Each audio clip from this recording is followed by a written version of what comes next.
मालिकी आदिशक्ती शिवानंदिनी भक्त कल्याणिनी चंडा सुरच्छेदिनी भद्रकाली निशंभासुर प्राण संहारिणी दाक्षायणी शैल राजेंद्र कन्ये जगत स्वामिनी राजराजेश्वरी कुलाची भवानी तुला प्रार्थितो हा शिवाजी रणी दे जय स्वामिनी सर्व मंगल मांगल्ये शिवे सर्वार्थ साधिके शरण्ये त्र्यंबके गौरी नारायणी नमोस्तुते उदयोस्तु जगदंबा.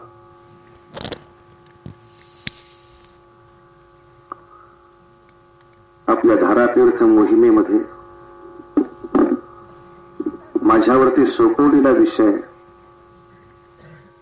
तो म्हणजे पानिपताच्या युद्धाचा इतिहास आपल्या समोर मांडायचा आहे.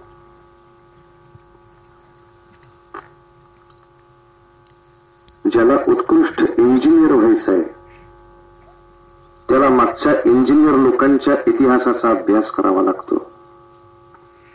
ज्याला उत्कृष्ट डॉक्टर व्हायचंय त्याला आपल्या आधी कोण चांगले डॉक्टर होऊन गेले त्यांचा अभ्यास करावा लागतो. ज्याला चांगला पोलीस अधिकारी व्हायचंय त्याला आधीचे क्राईम पेट्रोलचे कसे केसेस सोडवल्या त्याचा अभ्यास करावा लागतो. पण निश्चितपणे या पुढच्या हिंदू राष्ट्राचं युद्ध ज्या तुम्हा आम्हाला सर्व शक्तीने लढवून या भारत मातेमध्ये या हिंदुस्थानचं विशाल रूप पुन्हा एकदा प्रस्थापित करायचं आहे. त्या तुमच्या आमच्यासारख्या साधकांना सुद्धा याच तऱ्हेचा याच पद्धतीचा रणसंग्राम कधी झाला, केव्हा झाला, किती वेळा झाला, कशा पद्धतीने झाला याचा थोडा अभ्यास करणं आवश्यक आहे. मागचा अभ्यास केल्याशिवाय पुढचं भविष्य सोपं करता येत नाही. मग ते इतिहासातला असो, मग ते विद्या क्षेत्रातला असो, नाही तर अगदी आपल्या घरातल्या स्वयंपाकघरातला असो. अलीकडं चांगले चांगले पदार्थ कसे करावे याची पुस्तकं निघालीत. पण पुस्तकं वाचून पदार्थ चांगले करता येतील याची खात्री नसते. अगदी कौतुकाने मला बोलवलं होतं, पुरणपोळी खायला येता का? म्हणलं कशी करणार? पुस्तक वाचून मी धरून चाललो, आज नाही मिळत जेवायला. तर ते पुस्तक वाचलेलं अर्धवट प्रकरण. अनुभवी माणसाचं जोपर्यंत मार्गदर्शन घेतलं नाही तोपर्यंत त्या पुस्तकाचा उपयोग नाही. सगळं ज्ञान पुस्तकात असताना सुद्धा मग शाळेमध्ये तास कशासाठी असतो? शिक्षकाकडून कशाला समजून घेता? सगळं लिहिलंच आहे की आधीच. ते समजून घेतलं नाही तर मग पंचायत होते. ते पुस्तकाचं ज्ञान सुद्धा अपुरं पडतं. तरी माझ्या बहिणीला विचारलं, असं पुस्तकात बघून नुसतं करू नको, एखाद्या अनुभवी माणसाचं मार्गदर्शन घे. घेते. शेजारच्या आजींकडे गेली, विचारलं, आजी सांगावं पुरणपोळी कशी करायची, भाऊबीजेला माझा भाऊ यायचा आहे. म्हणलं डाळ शिजवून घे. ते मला माहिती आहे, हे आधी वाचलं होतं ना. आता गुळ किसून घे, ते मला माहिती आहे. आता कणिक जरा सैनशी भिजव, ते मला आता सारखंच ते मला माहिती. म्हटलं आजी पेटली, तुला सगळं माहिती ना? हो, सगळे करी एकत्र टाकशी जायला. ते शाणी आमची बहीण त्याला गुळ डाळ एकत्र करून ठेवली शिजायला चुलीवर. गुळ झाला पातळ, त्याच्या डाळात डाळ आग चालू ठेवावी, गुळ जळतोय, बंद करावी, डाळ कच्ची राहते. पुरणपोळ होतो. दुपारी 12 वाजता उपाशी पोटी भाऊ दारात उभा, ताई जर झालं का काय? म्हणले बघ काय झालंय, कळता पण निघाल त्याच्यातनं बाहेर. आता ह्याचं काय करूया? कुठं काय करूया? म्हणजे आता पुरणपोळी जाऊ दे, चिक्की म्हणून विकून टाकू आपण लोणावळ्याला. मगनलालची चिक्की म्हणून तुकडे पडत त्याचे. बाई नुसतं पुस्तकात वाचून जमते काय? पूर्वी कुणी हे केलं होतं त्याचा अभ्यास केला पाहिजे. आपण 4 वेळा ते करून बघितलं पाहिजे. त्याच्यानंतर ह्या गोष्टी होतात. म्हणून पानिपताचं युद्ध याचा विचार करताना पानिपताच्या युद्धाचा पहिला परिणाम किती चांगला झाला ते सांगतो. की पानिपताच्या एका युद्धानंतर पुढे जवळजवळ 100 वर्ष इराण आणि इराक किंवा अफगाणिस्तान या बाजूने भारतावरती एकही आक्रमण झालं नाही, एवढा जबरदस्त आपला प्रभाव पानिपताच्या युद्धामुळे झाला. दुर्दैवाने पानिपताचं युद्ध हे सगळ्याच पुस्तकात फक्त हरलेलं युद्ध म्हणून लिहिलं गेलं आहे. म्हणून एखाद्या पक्षाचे सगळे उमेदवार पडले की पेपरला येतं अमुक पक्षाचे पानिपत झाले. पण त्या येडपटांना काय माहिती, ते असेच सगळे अर्ध्या पुस्तकाचे धनी. पानिपत हरल्याचा इतिहास कशासाठी खोटं शिकवता, कशासाठी असत्य सांगता. मुळामध्ये पानिपताचं युद्ध जेव्हा सुरू झालं त्याच्या थोड्याशा आधीच्या कालक्रमापर्यंत येतो. शिवप्रभूंनी हिंदवी स्वराज्य उभं केलं, पण ते हिंदवी स्वराज्य भारतभर पसरवण्याच्या कामात आता कुठे तलवार घेऊन काम करायचं, एवढ्यातच महाराजांचा काळ झाला. 1680 साली ते आमच्यातून देहरूपाने गेले. पुढे जवळजवळ 8 ते 9 वर्ष संभाजी महाराजांनी जबरदस्त औरंगजेबाशी मूळ तोड जबाब ज्याला म्हणतात तो दिला आणि धर्मासाठी, राष्ट्रासाठी अत्यंत यातनामय मृत्यू पत्करला. पण शंभूराजांनंतर महाराष्ट्र संपला अशी औरंगजेबाची कल्पना ती महाराष्ट्रानं खोटी ठरवली. पण शंभूराजांच्या नंतर त्यांचे धाकटे बंधू राजाराम राजे, त्यांच्या पत्नी महाराणी ताराबाई, त्यांचे सेनापती धनाजी जाधव, संताजी घोरपडे, त्यांचे अमात्य रामचंद्र पंत या सगळ्यांनी मिळून 1707 सालापर्यंत युद्ध चालू ठेवलं. म्हणजे हिशोब बघितला तर 1680 साली राजांचा काळ झाला. त्या 1680 नंतर जवळजवळ 27 वर्ष सलग महाराष्ट्र युद्ध करत राहिला. आतापर्यंत सगळ्या मुघल साम्राज्याची कल्पना हीच होती की राजा मेला की राज्य संपलं, ते परत उभं राहत नव्हतं. देवगिरीच्या किल्ल्यावरती अल्लाउद्दीन खिलजीने हल्ला केला. देवगिरीच्या किल्ल्याचा तो राजा होता, तो मारला गेला. त्याच्यानंतर देवगिरीचं हिंदू राज्य परत उभंच नाही राहिलं. विजयनगरवरती सगळ्या बादशहांनी एकत्र मिळून हल्ला केला. विजयनगरचा राजा रामदेव तिथे मारला गेला. एकदा विजयनगरचा राजा मारला गेला, परत विजयनगरचं हिंदू राज्य उभं नाही राहू शकलं. कल्पना हीच होती आता शिवाजीराजे गेले, हे हिंदू राज्य कशाला उभं राहत आहे. पण महाराजांनी महाराष्ट्रामध्ये तुमच्या आमच्या रक्तामध्ये पहिला सद्गुण दिला, ती म्हणजे आमची पुनरुत्थान क्षमता. कितीही वेळा हे हिंदवी स्वराज्य संपवण्याचा प्रयत्न झाला तरी सुद्धा ते त्याच्यापेक्षा दशपट बळाने परत उभं राहायचं आणि पुन्हा एकदा मोगली सत्तेला इतकी मोठी टक्कर द्यायचं की त्यांना चक्कराचीच वेळ यायची. हे मागच्या वर्षी मेले होते ना, आता भूत म्हणून आले परत तुझ्या उरावर बसायला. हिंदवी स्वराज्य काय मरायची गोष्ट आहे काय. तो भगवा ध्वज एकदा लावला की तो असा आकाशभर फैलावत जातो आणि भगव्या ध्वजाकडे वाकड्या नजरेनं बघितलेले सगळे मातीवरचे माती खाली जातात आणि पुन्हा सापडतही नाहीत. शिवाजी राजांच्या नंतर 27 वर्ष महाराष्ट्र युद्धच करतोय. एक शंका आपल्याला येऊ शकते. संभाजी महाराजांचे धाकटे बंधू ज्यांचं नाव आपण ऐकलं राजाराम, त्यांनी युद्ध केलं. मग संभाजीराजांचे चिरंजीव तेव्हा कुठं होते, संभाजीराजांची पत्नी तेव्हा कुठं होती, याचा हिशोब मांडला तर लक्षात येतं. शंभूराजांच्या पत्नीला, शंभूराजांच्या युवराजांना औरंगजेबानं कैदेत टाकलं आणि दुर्दैवाने त्या कैदेतच जवळजवळ आयुष्याची 25-27 वर्ष त्यांना काढावी लागली. पण याच्यानंतर औरंगजेबाची इच्छा अशी, जेव्हा राजारामांचा मुलगा आता मोठा झाला तेव्हा औरंगजेबाने मरता मरता संभाजीराजांच्या पुत्राला मुक्त केलं आणि इच्छा अशी व्यक्त केली की आता संभाजीराजांचा पुत्र आणि राजारामाचा पुत्र दोघं चुलत भाऊ महाराष्ट्र कोणाचा याच्यावर भांडण करत बसतील. आणि चुलत भाऊ भांडायला लागले की विरोधी पक्षाचं फावतं. हा म्हणेल महाराष्ट्र माझा, हा म्हणेल महाराष्ट्र माझा, दोघाच्या भांडणात लागतेच याचा महाराष्ट्र पसऱ्याचाच. दोन भावात भांडण लावावी, स्वतःची पुढे भाजून घ्यावी म्हणून शत्रूनं खूप मोठा डाव केला. पण महाराष्ट्राचं हेच तर वैभव आहे. तुमच्या आमच्या संतांची पुण्य अशी जबरदस्त आहे की सर्व लष्कर मराठा महामंडळाने एकत्र बसून निर्णय केला, भांडण होणार नाही. कोल्हापूरची गादी राजारामाचे पुत्र शाहूराजे यांच्या हाती राहील आणि सातारची गादी संभाजीपुत्र शाहूराजे यांच्या हाती राहील. स्वराज्य 2 केंद्रांमधून चालवलं जाईल. इथेही भोसल्यांचाच वंश हिंदवी स्वराज्य करेल आणि इथेही भोसल्यांचाच वंश हिंदवी स्वराज्य करेल.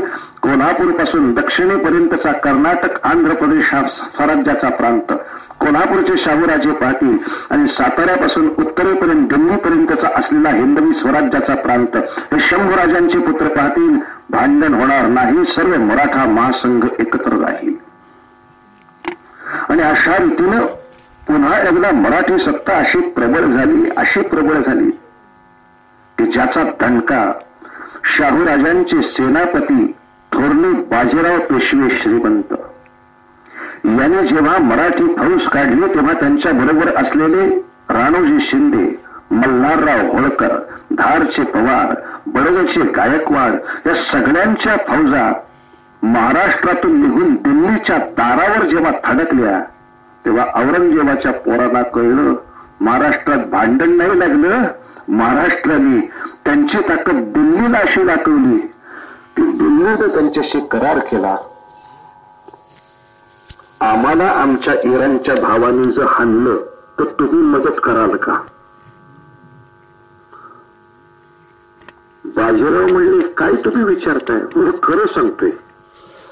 आमच्या दिल्लीमध्ये पैसा दिसला की इराण मधले आमच्या भाऊबंधांच्या तोंडाला पाणी सुटतं आणि हे सगळे इराण इराकचे दिल्लीच्या मुसलमान बादशहालाच लोटायला येतात. तेव्हा आम्ही सगळे मुसलमान झालो म्हणजे जगात शांतता नांदेल याची शक्यता सोडूनच द्या. कारण आदिलशहा पण मुसलमान आहे, कुतुबशहा पण मुसलमान आहे, निजामशहा पण मुसलमान आहे, बेदरचा बरीदशहा पण मुसलमान आहे, इमामशहा पण मुसलमान आहे, इराक पण मुसलमान आहे, इराण पण मुसलमान आहे. कधी एकमेकाला सुद्धा सुखाने जगू देत नाहीत. सारखा आदिलशहा बोक्यासारखा गुरुगुरतो, निजामाला कुरतडतो, निजाम कुरतडतो तिथे गोवळकोंड्याला मारायला जाते, गोवळकोंड्याचं उठते ते बरीच छाच्या वरावर बसायला जाते. एका शांत जागा की जरा. इराण उठते इराकच्या बाजूवरच आता ते तालिबान उठते पाकिस्तानच्या उरावर बसते, पाकिस्तान उठते आपल्या उरावर बसते. सुखानं जगायचं नाही, दुसऱ्याला जगू द्यायचं नाही.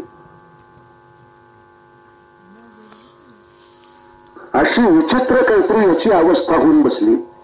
दिल्लीचे बादशहा कुराणच पडतायत आणि इराणचा शहा सुद्धा कुराण पडतोय, पण इराणचा बादशहा आपली सैन्य गोळा करतो आणि सांगतो दिल्लीच्या बादशहाच्या बायका पळवा. इराकचा शहा उठतो, तो सांगतो इथल्या दिल्लीतल्या वजीरांच्या घरातल्या पोरी पळवा. का? आम्हाला राज्य पाहिजे, सत्ता पाहिजे. या नावाखाली ही माणसं ना जात ओळखतात, ना धर्म ओळखतात, ना नातं ओळखतात. दिल्लीचा बादशाह म्हटला तुमचे 50-60 हजार फौज बाजीराव अशी जबरदस्त मला दिसती आहे की उद्या इराणच्या बादशहाने आमच्या तोंडात माती घालायचा प्रयत्न केला तर या अख्ख्या भारत नावाच्या देशात दिल्लीचं संरक्षण करू शकेल असं फक्त महाराष्ट्राचं सिंहासन आहे. म्हणून मी तुमच्याशीच फक्त मैत्रीचा करार करतो, तुम्ही आम्हाला येऊन वाचवणार का? काय मजा आहे बघा. महाराष्ट्राचा काय दिव्य अभिमान आहे. हा करार दिल्लीच्या बादशहानं राजस्थानशी केला नाही, पंजाबशी केला नाही, बिहारशी केला नाही, हरियाणाशी केला नाही. इतके जवळचे सगळे प्रांत असताना दिल्लीच्या बादशहाला मित्र म्हणून कोणाशी करार करावा असा वाटला नाही. इतकंच नाही तर बाजीराव पेशव्याच्या काळात इराणमधल्या बादशहाने आम्हाला पत्र पाठवलं महाराष्ट्रात. आम्ही इराणचे बादशाह सुद्धा भाऊ भाऊ एकमेकाशी भांडतच असतो. भाऊ म्हटलं की भांडलाच पाहिजे, हे नियम आहे. फक्त न भांडणारे भाऊ लेखाचे तुमच्याकडेच दिसतात. राम काय, लक्ष्मण काय, भरत काय, शत्रुघ्न काय, लेखाचे एकमेकाचे सावत्र भाऊ, पण कधी एकमेकाशी भांडत नाही. आमच्याकडे आम्ही देवाला नवस करतानाच भावाचा मृत्यू हाच नवस करतो. भावाकडे बघून रामाला सांगतो, रामा सदा सर्वदा रोग याला जडावा. काय फुकट दिले काही 2 किलो बर्फी आणली तुला मा. सदा सर्वदा रोग याला जडावा, याचे करणे डॉक्टर घरात यावा. रामा मला वाटते माझ्या भावाने आधी मरावे, मग त्याचे सगळे काही मजला मिळावे, ही तर माझी प्रार्थना. पण न भांडणारे भाऊ, राजारामांचे पुत्र शंभूराजांचे पुत्र एकत्र येऊन तुम्ही स्वराज्य उभं करता. इराणचा बादशाह म्हटला, आम्ही इराण मधले भाऊ भाऊ एकमेकांमध्ये लय भांडतो, मग एक मदत करा, माझ्या भावाला खतम करायला तुम्ही मला मदत करा, इराणचे भूखंड तुम्हाला देतो. तेव्हा खरंच संधी साधली असती तर इराण अफगाणिस्तान मध्ये आपले भूखंड करता आले असते. पण नाही जमलं का कोणास ठाऊक. बाजीराव पेशव्यांची तलवार शिवाजी राजांचं राज्य दिल्लीपर्यंत येताना जी तळपत होती, त्याही तलवारीला आयुष्य नाही फारसे मिळालं. वयाच्या 20व्या वर्षी बाजीराव पेशवे सेनापती झाले आणि 40व्या वर्षी त्यांचा मृत्यू झाला. बाजीराव पेशव्यांच्या 21व्या वर्षी ते सेनापती झाले आणि 40व्या वर्षी मृत्यू झाला. या 20 वर्षामध्ये या माणसानं जवळजवळ 100च्या वर लढाया केल्या. पण या 100 लढायात एकाही युद्धात त्याला पराभव कधी बघावा लागला नाही. म्हणून आज परदेशामध्ये इंग्लंड असो, अमेरिका असो, ऑस्ट्रेलिया असो, फ्रान्स असो, जर्मनी असो, कुठलाही देश असो, तिथल्या सेना अधिकाऱ्यांना जेव्हा शिक्षण देतात तेव्हा उत्तम युद्ध कसं करावं या शिक्षणासाठी आशिया खंडातली 2 नावं घेतली जातात. एक शिवप्रभूंचं नाव आणि दुसरं त्यांचे सेनापती बाजीराव पेशव्यांचं नाव. या 2 माणसांच्या युद्धाचा अभ्यास करा, तुम्ही आयुष्यात कधी पराभूत होणार नाही असं अमेरिका म्हणते. आणि आमच्याकडे बाजीरावाच्या युद्धाकडे कोणी बघतच नाही. बाजीराव की मस्तानीच.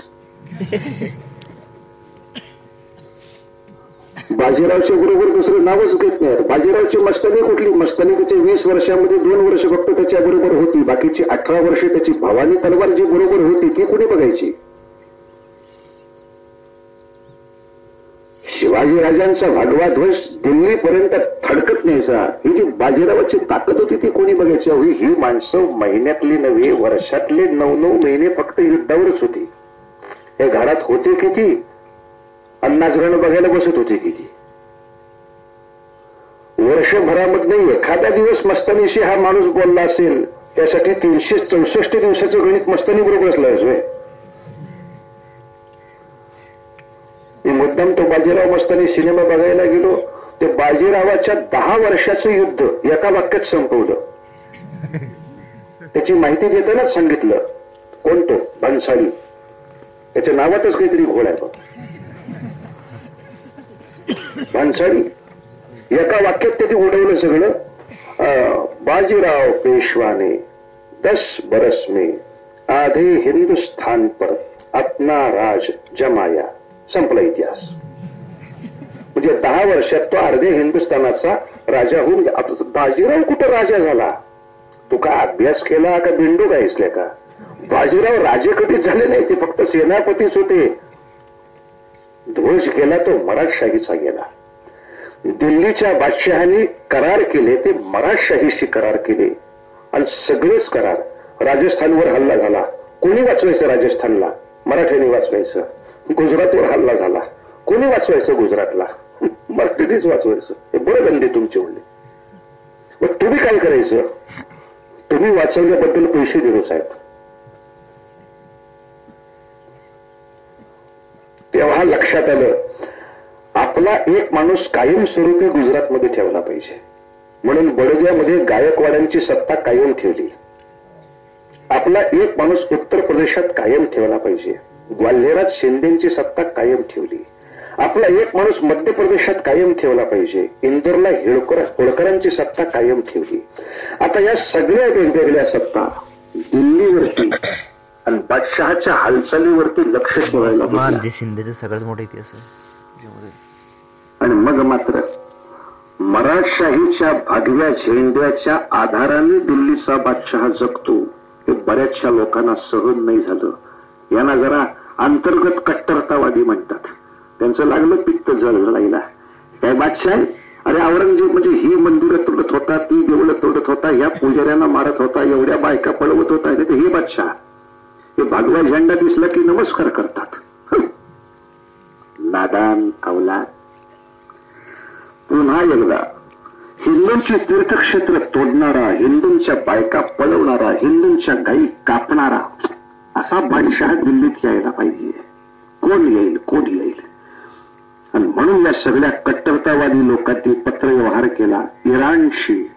आणि तिथं त्यांचा तेव्हा बादशाह होता अहमद शाह अब्दाली. या अहमद शाह अब्दालीला बोलवून घेतला. हा अहमद शाह अब्दाली जेव्हा 1750, 51, 52, 53 या कालखंडात दिल्लीपर्यंत पोहोचला, तेव्हा पुन्हा एकदा महाराष्ट्रातल्या शाहूराजांनी बाजीरावाच्या पोराला सांगितलं. बाजीरावाच्या मुलाचं नाव राघोबादादा पेशवे, रघुनाथराव पेशवे. लेका तुझं नाव रघुनाथ आहे, रामाचं नाव आहे. आणि अयोध्या दिल्लीमध्ये अहमद शाह अब्दाली धिंगाणा घालतोय नागडा. बघ त्याच्याकडे जाऊन. राघोबा दादाने पुन्हा एकदा मराठशाहीची फौज घेतली आणि अहमद शाह अब्दालीला असा डोंगणावर मारला, असा मारला की ते तिथून जे पळालं ते 5-7 वर्ष त्याच्या डोंगणाची हुळहुळ काही संपली नाही. एवढ्यात काही येत नाही, बरं हे रिकवर होऊ दे. आणि अहमद शाह अब्दालीनं अशा शिव्या घातल्या, आधी हराम कराव, तुमच्यासाठी आम्ही तिथं इराणची फौज घेऊन आलो. तो रघुनाथराव पेशवे इकडे गुळकर, तिकडे शिंदे, आमच्या पाठीच्या बाजूनं जमल तिथं आम्हाला हाणतायत, ठोकतायत, पळवतायत. तुम्ही सगळे भारतातले गप बघत राहिलात. आता येत नाही, आता येत नाही. तेव्हा भारतातल्या परत हे नजीब खान, अहमद शाह रोहिला यांनी आता आश्वासन दिलं. मागल्या वेळेला काय झालं, रघुनाथरावाने लई जोरात चढाई केली. आम्हाला उभं राहिल्याशिवाय नाही मिळाला. आता परत एकदा या, एक फायनल चान्स घेऊ, पण दिल्लीवर आपलं राज्य उभं करून दाखव. अब्दाली म्हणते नक्की कराल ना? तर रघुनाथरावाच्या लोकांचा मार खाऊन नुकताच पळालोय दिल्लीत मी. आता करतो, नक्की करतो. आणि अब्दालीने फक्त आणखीन एक विचारलं, जे थोडंसं आपलं दुर्दैव आहे. आणखीन एक विचारलं, भारतामध्ये भाड्याने मिळतात अशा फौजा कुठे आहेत जरा बघता का? का तुमच्यानी सगळं नाही जमायचं, काही भारतातले लोक पाहिजे आपल्याला.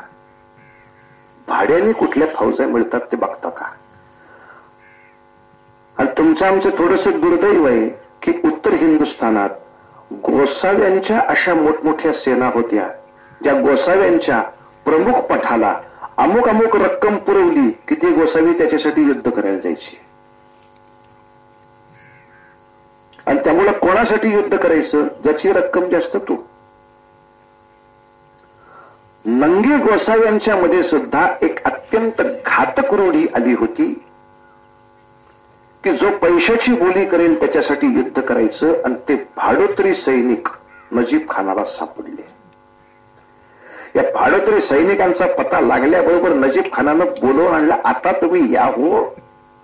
आणि पुन्हा एकदा मोठं धाडस करून अहमद शाह अब्दाली आपल्या सैन्यासकट खाली उतरला. अर्थात इराणचं सैन्य 20,000 होतं, बाकीचे सगळे 50-60,000 हे इथल्या लोकांनी जमा केलेले होते. सगळे म्हणून 80,000चं लष्कर घेऊन अहमद शाह अब्दाली खाली उतरला. तेव्हा का कोणास ठाऊक आता काही बहुतेक अब्दाली येत नाही म्हणून आमचं त्याच्या रस्त्यावर थोडं दुर्लक्ष झालं. तो दिल्लीला येऊन शिंद्यांच्या तळापर्यंत पोहोचला तोपर्यंत आपल्या लक्षात नाही आलं. आणि जेव्हा दत्ताजी शिंद्यांच्या कानावर बातमी पोचली की अब्दाली, कुतुबशाह आणि नजीब शाह 80,000चं लष्कर घेऊन उत्तरेमध्ये घुसला, दिल्ली ओलांडून पलीकडे येतो, तेव्हा मात्र गोंधळ झाला. अरे अब्दाली येईल वाटलं नव्हतं. याला इतिहासात नाही उपयोग काही. त्या रस्त्याकडे लक्ष नाही राहिलं आपलं. आणि आपल्याच लोकांनी, या बादशहाच्या सुद्धा काही लोकांनी ही वाटचाल आपल्यापासून लपवून ठेवली. आपल्याला जे योग्य बातम्या पोचवत होते हे सगळे लोक आता अब्दालीला सामील झाले. आपल्याकडे बातम्या पोचवणं कमी झालं. आता बघायला पाहिजे हरामखोराला. दत्ताजी शिंद्याने आपला सगळा कोट उभा केला, नजीब खानाबरोबर संग्राम केला उभा, पण अपुरा वेळ होता. अपुऱ्या वेळात इतकं सगळं उभं करणं शक्य नव्हतं. अब्दाली एका बाजूनं तोफांचे गोळे सोडत होता आणि दुसऱ्या बाजूनं दुर्दैवाने मथुरेच्या गोसाव्यांच्या भाडोत्री फौजा धनुष्यबाण भाले घेऊन अब्दालीच्या बाजूने लढत होत्या, कृष्ण भक्तांना मारण्यासाठी आणि राम भक्तांना मारण्यासाठी. त्या क्षणाला कळत होतं, नाही रे बाबा, नुसती ताकद वाढून नाही उपयोग, त्याच्यावर संस्कार असावा लागतो. बिनसंस्कारी असलेली ताकद अशी भाडोत्री कोणीही वापरू शकतो असं नाही करून चालणार. या गोसाव्यांच्या मूर्ख फौजा आमच्या उरावर बसल्या आणि शेवटी एक तोफेचा गोळा असा विचित्र सुटला, दत्ताजी शिंद्याच्या मांडीवरती बसला, 2 पाय कमरेखाली नाकाम झाले. घोडा तर मेलाच, घोड्यावर दत्ताजी शिंदा खाली पडला आणि हत्तीवर बसून नजीब खान, कुतुबशहा समोर येऊन उभे राहिले. घेऊ दत्ताजी शिंदे, दिल्लीवर राज्य करायचंय नाही का मराठशाहीला? दिल्लीचा बादशहा तुमचा मित्र करून ठेवला नाही काय? गाईवरची आमची सुरी बंद केली, देवळांवरची आमची हातोडी तुम्ही बंद केली. दुसऱ्याला ताप देण्याचं पुण्य करायचं तुम्ही बंदच केलं. आमचं पुण्य बंद करून कसं चालेल? आमचं पुण्य म्हणजे दुसऱ्याला ताप देणं. आमचा दुसऱ्याला ताप देण्याचा उपद्व्याप तुमच्या प्रतापमुळे थांबला. आता तुमचा प्रताप बघतो. घेऊ दत्ताजी, और लढेंगे, और लढेंगे आप. अरे कमरेपासून 2 मांड्या फुटून मेलायस, और लढेंगे. तो वरच फक्त धड शिवशिवत असल्यासारखा दत्ताजी आपल्या कोपरावरती उठून उभा राहिला आणि सांगतोय, नजीब, बचेंगे तो और भी लढेंगे, बचेंगे तो और भी लढेंगे म्हटल्यावर एवढी स्वाभिमानाची उत्तर ऐकायची सवय नाही हो कुत्र्यांना. मालकांनी यू म्हटलं की फक्त शेपटी हलवायची, छू म्हटलं की भुवा भुवा भुवा करायचं, एवढं ते दंडी, एवढा स्वाभिमान. कुतुबशहा खाली उतरला, त्यांनी दत्ताजी शिंद्याच्या हृदयात 4-5 कटारीचे घाव घातले, तलवारीच्या फटक्याने दत्ताजीचं मस्तक कापून काढलं. आणि ही बातमी जेव्हा दत्ताजीच्या कुटुंबाला कळली, छावणीला कळली, तेव्हा दत्ताजीच्या बायकोनं नजीब खानाला निरोप पाठवला, नजीबिया, फार माज नको करू, माझ्या पोटातला गर्भ आता 8 महिन्याचा आहे, महिन्याभरात बाळंत होईन, पण लक्षात ठेव, दुसरा दत्ताजी जन्माला घालीन आणि तुला असा रस्त्यावरती चिरणारा पोरगा आणल्याशिवाय नाही राहायच्या आयुष्यात. तुला असा रस्त्यावरती चिरणारा पोरगा. माझ्या नवऱ्याला मारलाच म्हणून रडणारी बाई नाही मी. आणि खरंच दत्ताजी शिंद्यांची पुण्याई आहे. त्यांचे पुढचे वंशज नजीबाच्या वंशजाला कापलाले, धुळीला मिळवणारे निघाले. पण दत्ताजी शिंदे संपला, शिंद्यांचा कोट उधळला आणि ती बातमी महाराष्ट्रामध्ये येऊन पोचली. ज्या दिवशी दत्ताजी शिंद्यांच्या गोटावर हल्ला झाला तो दिवस संक्रांतीचा होता. तुम्ही आम्ही तळगुळ खात होतो आणि तिकडं माणसं तोफेच्या गोळ्याच्या खाली बळी पडत होती. आणि त्या दिवसापासून संक्रांत आली म्हणजे संकट आलं असा एक प्रघात पडला. तुमच्या आमच्या बोलण्यात सुद्धा यायला लागलं, आता कोणावर संक्रांत. संक्रांत आली की संकट येतं असं उगाच डोक्यात येऊन बसलं. त्यासाठी ही 2 युद्ध कारणीभूत झाली. एक, दत्ताजी शिंदेच्या तळावरती झालेला आघात हा संक्रांतीच्या दिवशी होता. पुन्हा एकदा महाराष्ट्राचं लष्कर उभं राहिलं. सदाशिवराव भाऊ पेशवा नावाचा सेनापती नेमला गेला आणि त्याच्या हाताखालचं लष्कर पुन्हा एकदा शेंदे, होळकर, पवार, गायकवाड नव्हे तर अब्राहम गारदी सुद्धा आपला तोफखाना घेऊन उभा राहिला. मात्र पानिपताच्या विजयाबरोबरच पानिपताच्या अडचणीचा अभ्यास केला पाहिजे. पानिपताच्या या युद्धामध्ये एक मोठी अडचण अशी झाली की 5-7 वर्षापूर्वी रघुनाथराव गेला होता. अहमद शाह अब्दालीला दान दान दान दान दान हाणला होता. अहमद शाह अब्दाली पळाला होता. आता ह्याच्यापेक्षा वेगळं काय होणार आहे? परत एकदा आपण जाणार, दान दान दान दान हाणणार, अब्दाली पळत सुटणार. मग आता नाहीतरी आपण जिंकणारच आहोत. आणि दिल्लीपर्यंत जाणारच आहोत. तर दिल्लीच्या शेजारी कुरुक्षेत्र आहे, हरिद्वार आहे. आमच्या आजीबाईला यात्रा पण करून आणतो. झालं. या सरदाराच्या घरातली 4 माणसं यात्रेला, त्याच्या घरची 4 माणसं यात्रेला, यांची मावशी आत्याबाई यात्रेला. आणि हे सगळे जाणार कसे? ज्येष्ठ नागरिक. त्यांच्यासाठी डोल्या, त्यांच्यासाठी भोई, आणि यांचे पगार कोणी द्यायचे? राष्ट्रीय खजिने